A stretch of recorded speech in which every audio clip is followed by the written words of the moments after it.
nagarra caaluu naga waaqayyoo waaqa jiraataa bakkaaf kallattii iddoo isin jirtan hunduma keessatti isiniidhaaf baay'atu hordoftoota Qiddoo YouTube jedhu jalatti kan argamtan hunduma keessaniif isiniin jechuun jaaladha. Jajjaboota qaaliiwwan lammiin koo addunyaa mararra jirtan maatii naa ta'a kan jirtan guddaa galatumaa isiniin jechuun jaaladha sinan kabajaa. Tole ergan ammana jedhee booddee jechuudha. Caltuun akkuma beekamu ajiidhaan gaaffii gaafattee gaaffichis maali yoo jettaniitu ta'e waa'ee dhala isheetiiti jechuudha. Waa'ee dhala isheetii gaafattee akkuma jaartii ajii gaafatte ajiinis gaafattee jirti jechuudha. Garuu maal gochaa jirta ati birrii biraa hin dabartu birrii sitti kennite akkasumas immoo isheen dhala nan qalaa nan kukkuta jechaa jirti dhala koo itti dhaadachaa jirti jettee gaafatte jechuudha. Ajiidhaanii ajii yemmuu isheen gaafattu dhala maaliitu isheetti kennama kan maaliitu dhala kukkutti jedhee yoo deebisuufiyyuu ati waan hin argineefidha bilbila hin qabdu ati jaamaadha ati argaa waan jirtu hin qabdu akkasumas immoo birrii bira hin dabartu kanarraatiin kan ka'e birriidhaan si dorsisaa jirti qarshii laattee dhala koo harka ishee keessaa galfachuudhaaf jirti jettee gaafatte jechuudha.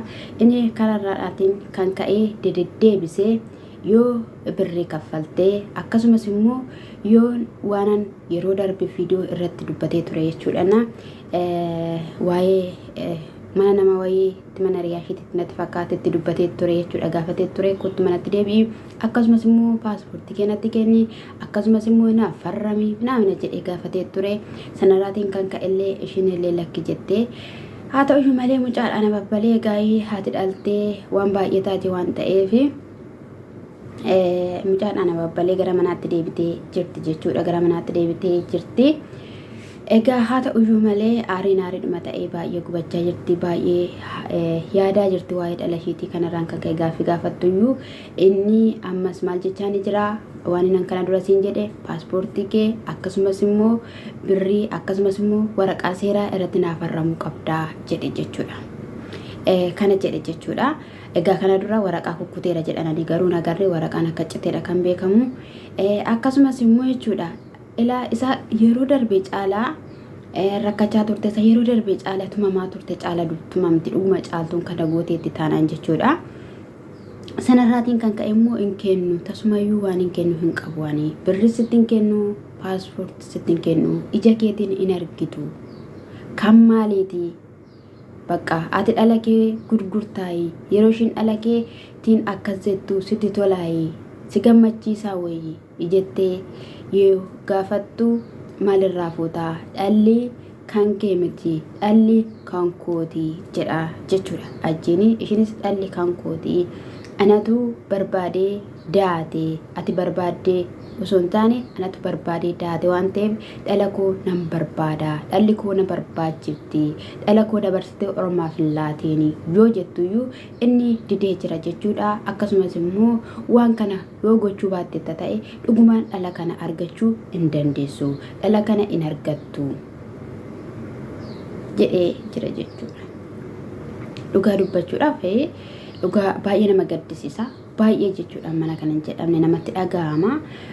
Maaliifi haati kun hin dhalte mucaa waggaa tokkoo fi akkas waggaa tokkoo fi walakkaadha ji'a ja'a minaamin natti fakkaate irraa haadharraa gargar baate kophaa ishee yemmuu jiraattu dhugaa dubbachuudhaaf waan namatti tolu waan nama gammachiisu tokkollee hin qabaatu haadhaan bareeddii turte. Egaa haadha jalaa buchukee baasee jechuudha. Inni sababiin inni paaspoortii ishee barbaaduuf sababiin inni furmaa ishee barbaaduuf sababiin inni birrii barbaadu jechuudha. Amma akka natti fakkaatutti paaspoortiin Caltuu deebi'ee achii harka galeera taanaan tokkoffaa paaspoortii sana yoo fudhateera ta'e dhala sana itti kenna yaaduun akka goote jechuudha. Hin beeku jechuudha. Isheen paaspoortii yoo harka ishii gale akka ishiin biyya sana keessaa baatu akka ishiin isa jalaa miliqxu waan beekuuf inni kan inni paaspoortii ishii durayyuu ishitti kennuu dhiisee karaadhuma jaartii isaatii ishee haara shimaraatittidhayyuu kan harka caaltuu gale paaspoortiin jechuudha. Amma inni kan inni barbaade paaspoortii akka ishiin biyyaan baane akka ishiin gara biyya ishiitti hin galle akka seenaan ishee hin jijjiiramne kan inni barbaadu jechuudha. Dhiisuma faana rakkachaa akka ishiin haftudha jechuudha. Tokko amma paaspoortii fidii mucaa keessattiin kennaa inni siin jedhu tokko seerri hin jiru moo biyyichaa seerri hin jiru viidiyoo akkatti isaan hojjechaa jiranitti seeratti hin agarsiistu Caaltuu maaliif seeratti hin agarsiifne warri bilbila qabdan bilbila Caaltuu warri qabdan immoo bilbilaa fiiti paaspoortii kee deebistee achitti hin kenniini dhala kee rabbitti kennii dhiisi dhala keetiif rabbiin kadhadhu paaspoortii kee garuu deebistee hin kenniin jedhaati adaraa keessan biraan nagaa kana itti akka isheen ittiin kenne paaspoortii jechuudha. Umurii ishee guutuu rakkachaafte jechuudha. Paaspoortii gisee har'aa baafachuudhaaf jechuudha. Na jalaa badeedhanii yookiin waan tokko jedhanii baafachuudhaaf jechuudha. Birrii guddaa akka nama gaafachaa jiru beektu jechuudha. Osoo akka tasan karaatataa jirtu immoo akkamittiidhaan boru fakkeenyaaf dhalli kun iyyuu harka ishii galteeyyuu akkamittiin gara biyyaa galuu dandeessi. Siis rakkisee dhala keessa rakkisuudhaaf jechuudha. Lafa onaa keessatti si watwaachisuudhaaf deemu jechuudha. Ajjiin jechuudha. Jaartiin ajjii sitti dhaadachaa jirti. Ajjiin sitti dhaadachaa jira. Jireenya kee boruu akkamittiin gaggeessuuf, jireenya kee boruu akkamittiin adeemsisuuf jechuudha. Atis kana beekta. Viidiyoo gara dhumaarratti dubbatteetta. Paaspoortii yoon isatti kennee akkananii biyya kana keessaan baanee waan barbaaduuf ani garuu yoon paaspoortii qabaadheera ta'e mucaa koo fudhadheen gara biyyaa galuu barbaada. Amma immoo paaspoortii isatti kenneera ta'e gara biyyaa galuu hin danda'u. Asuma keessatti akkaniin afuudha kan inni barbaadaa jiru jettee ati mataan keeyyuu dubbatteetta jechuudha. Edda kun sii galeera ta'e seeraan gaafadhu dhala kootti dhaadachaa jiru. Lubbuu dhala kootii baasuudhaaf dhala koo irratti birrii nyaachaa jira. Dhala koo irratti wanti baay'een isaaf ta'aa jira. Jedhiitoo seeratti siqii. Biyya Arabaa keessa jirtam maal rakkatte biyya Arabaa keessa jirta biyya keenya seete biyya keenya keessa tokko wanta muraasa amma tokko seerni jiraate ni yaanne jechuudha. Amma ta'e waan ta'e tokko yeroo ifatti sii ba'u jira barasitti fudhachuu mala malee jechuudha. Baay'ee isaa dhokatee hafuyyuu biyya Arabaa keessatti immoo jechuudha funyaan isaa qabanii jechuudha yeroo tokko funyaan isaa qabaniiti harka kee keessa sii galchuu dhala kee jechuudha. Atama fakkeenyaaf kaameraan daqqaatee yookiin immoo kaameruma achi keessaa as keessa jechuudha dhala koofid qebexxeree koofid inni ati jettu inni ati akkasumas waan baay'ee jettu maas hin fayyadu inni amma maas hin jedhe yoo si ta'uu baate immoo carqii kee fudhadhu bututtuu kee fudhadhu baay'ee siin jedhe jechuudha fudhadhuuti baay'ee siin jedhee jira jechuudha. Sillachuuyyuu narraa ba'a ani dubartii biraa yookiin immoo jaartii biraa qopheeffadheera.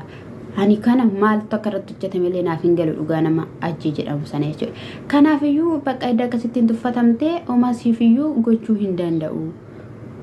Si galee kanaaf osoo akka kooti seeraan mana isaanii keessaas bahi girri kana keessaas bahi nagaadhaan akkuma teetteeyyuu nagaadhaan jiraachaa hin jirru waliin haasaa hin jiru waliin homaa tokkoyyuu ta'aa hin jirru walitti haarree akkasumayyuu walitti daldalannee hundumti keenya walitti bobbokonnee teenyaa wanti waliin haasofne wanti waliin taphannu tokkollee hin jiru jettee jirta waan ta'eef akka kootti mana isaanii keessaa baay'ee ani kaleessa sii dubbadheera manuma xiqqashuuruu shi kireeffadhuutii hojii kee hojjetachaa rabbii keen kadhachaa waa'ee mucaa keetii gara seeraattis dhiyaadhuutii seeraanis akkasumallee nama si gargaaru tokko hiriyaadhuma jechuun oromoodhuma keessaa nama tokko ofitti siif kadhuutii akkasittiidhaan hin qophaa koo ta'e dhalli koo akkas ta'uudhaaf jedhiitii tabaabbariitii waliin yoo ta'uu baate immoo birri nama laadhuutii jechuudha irraa galchi jechuudha. Morma isaa qabii gara seeraatti dhiyeessi. Morma isaa qabii gara seeraatti dhiyeessi siin jechuun jaaladha. Baay'ee mana isaanii keessan siin jedha. Inni daddarbatamin inni kaleessa daddarbatamte inni kaleessa dhidhiitamte inni kaleessa rurrukutamaa turte inni kaleessa waan baay'ee ta'aa turteyyuu ni ga'a jechuudha. kana siin jechuun jaaladha nagaan kan hin jirre sodaachaa babar'achaa isaan faana maaliif jiraata yoo muddoon illee jiraachaa turtellee eeyyee namni namatti hirkatee gaafa jiraatu waan baay'ee jira waan ta'eef bakkeedhuma hiriyoota keessanallee fuula sitti geeddarachuu haala sitti geeddarachuu malee waan ta'eef bakkuma wayii manuma xiqqoo wayii siin jechuun jaaladha kaakinuwaan akkanatti dhaneeni amma danda'amaa ta'e jechuudha na hordoftoonni kees baay'ee si gorsaa jiru dhugaa hordoftoonni shi baay'ee shi gorsaa jiru seeratti itti waamtu seeratti maalin taatu jechaa jiru jechuudha na gara seeratti dhiyaadhu manicha keessaa baay'ee irra deddeebinee siin jenna baay'ee caaltu baay'ee siin jenna miidhama keen barbaannu biyya ormaa keessa jirta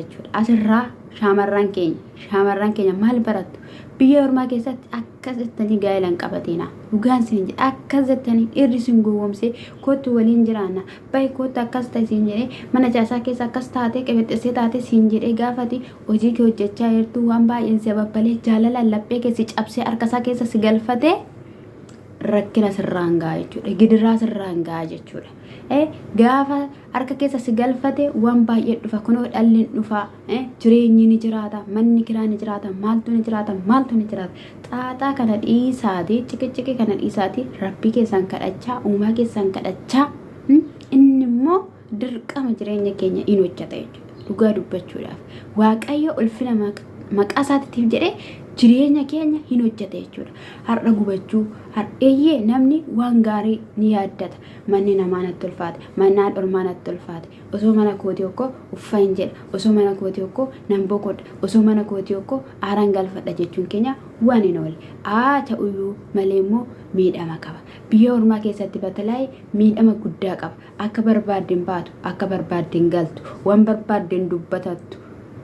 barbaadden dubbatattu jechuudha na biyya kee keessa ta'e yookiin mana obboleessaa yookiin mana obboleettii yookiin mana haadhaa yookiin mana wayiitti rakkoo keellee qabbaneeffatte jechuudha biyya ormaa keessatti garuu iddoon itti qabbaneeffattu waan hin jirreef jechuudha shaamarran keenya umurii koo natti deeme saatii koo natti deeme asumatti gaala dhaabbadha jettanii jechuudha waxaxoota ol deddeebitee ciftu faana akkasittanii jaalala hin eegaliina jabaadhaa dabqa keessan walirra keeyyadhaa kaleessa dabqa keessan bittinnaa'eera dabqa keessan maal ta'eera yoo ta'eyyuu amma saatii kanarraa kaasaatii jechuudha dabqa keessan walitti qabadhaati jechuudha jireenya keessan kan mataa keessanii akka jiraattaniif gara biyya keessanitti galtanii jechuudha maalis haa ta'u maal iyyeessa quuxulaa biyya abbaa ofii namaa wayya dhugaa waaqaan siin jedhe kan biyya ormaa keessa amannaa siniin jechuun jaaladhaa isa kanadhaa gooftaan koo sinaa eebbisuu kanaafiyyuu naaf eebbifamaa siniin jedha guddaan sin jaaladha